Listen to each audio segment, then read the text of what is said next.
هو كان بيلبس 5 لارج وبقى يلبس ميديم. انتوا متخيلين من كام لكام؟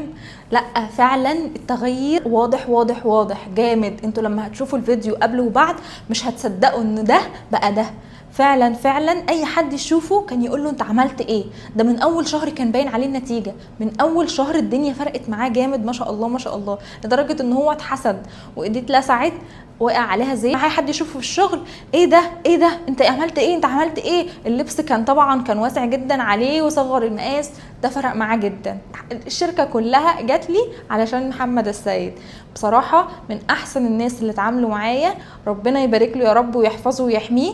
فعلا فعلا ملتزم بيسمع الكلام مهما كان اي ظرف يحصل، كان لا بيسمع الكلام وبيلتزم بالنظام وبيظبط. وعملنا الميزوثيرابي فرق معاه جدا. كنت بصراحه كل ما بقول له على حاجه بيعملها بالحرف، وده اللي اداني نتيجه سريعه في وقت قليل. فعلا فعلا احنا نجزنا كتير جدا. ده احنا بعد ما خسينا ثبتنا على 50 كيلو. احنا خاسين 50 كيلو، انتوا متخيلين؟